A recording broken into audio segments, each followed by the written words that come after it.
Over the last 24 hours, a tropical low located in the Timor Sea has been tracking towards the southwest. And just in the past 6 hours or so, we've seen that low start to take a bit of a turn towards the NT coast, as was expected. So over the next couple of days, we're expecting that low to track towards the southeast instead of the southwest. And that brings it back towards the NT coast, down near the NT-WA border. So there's the potential for gale force winds to develop along coastal areas between Cape Hotham in the NT and Columbaroo in WA, including Darwin and the Tiwi Islands within the next 24 hours. How soon could coastal communities across the top end be feeling the effects of this system? Yeah, well, the monsoon burst that's coming in with this tropical low is moving quite quickly. Worst case scenario, we could see some quite strong winds to gale force winds in Darwin early tomorrow morning and persisting for a good 24 to 36 hours.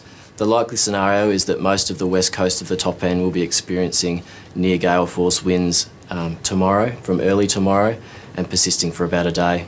And what about rain?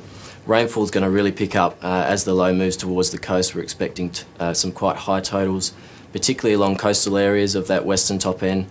Totals up around 300 or 400 millimetres over the next 2 or 3 days is possible, with less rainfall further inland, but still quite significant for the rivers. Are you confident of its track? Yeah, particularly now that we're started to see that turn from the southwest moving around to the southeast. We're seeing what we've been expecting for the last 12 hours to happen. Hence the warning went out this morning at 11 a.m. to warn residents that the low is now tracking towards the coast. It's likely to continue to develop and may form into a tropical cyclone before making landfall tomorrow morning. What time tomorrow morning are you expecting to become a cyclone? It largely depends on the speed of movement. It's likely to cross the coast sometime around mid to late morning, but certainly the strong winds and gale force winds will be experienced in coastal areas prior to that. And where are you expecting it to cross land? The most likely crossing point will be down near Wadair. Somewhere between Daly River mouth and the NT-WA border is the general area where we're expecting the centre to cross. However, as I said, the monsoonal westerly winds, the very strong westerly winds, are extending some way to the north of that system and are likely to affect Tiwi Islands and Darwin tomorrow. So what can Darwin expect? Well, Darwin can probably expect a big change from today, a big change in the windiness and the amount of rainfall. Rainfall's just started to pick up this afternoon, but early hours of tomorrow morning we could see the winds pick up quite significantly with strong winds affecting Darwin for most of tomorrow.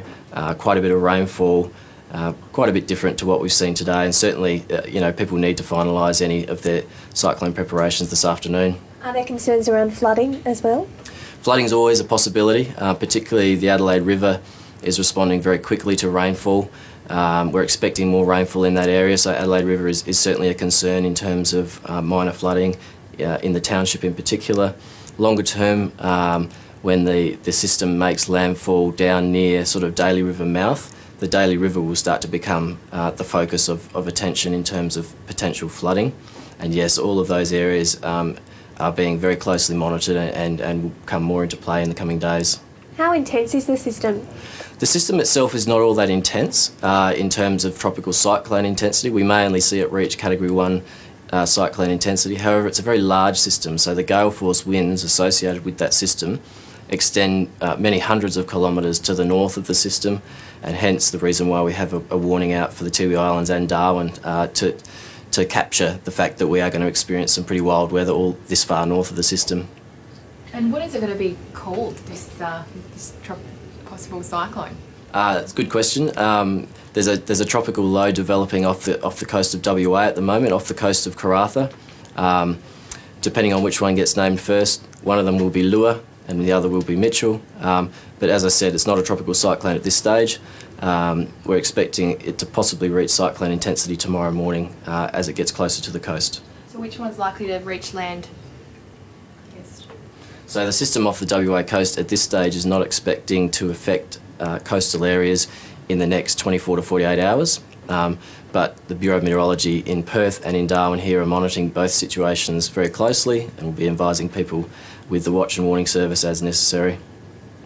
Okay, so even though it's quite down south of Darwin, we're still going to feel strong winds because this system's so large. Is that correct? Yeah, that's right. So even if the system does cross down near Wadair, and even if the system doesn't reach tropical cyclone intensity, it's likely that Darwin and the west coast of the top end is going to experience some pretty wild and wet weather over the next 24 to 36 hours, associated with the monsoon burst that's coming in with that system. It's quite a large area of strong northwesterly winds that should impact all of the west coast of the top end and maybe extend across the north coast of the top end later in the week.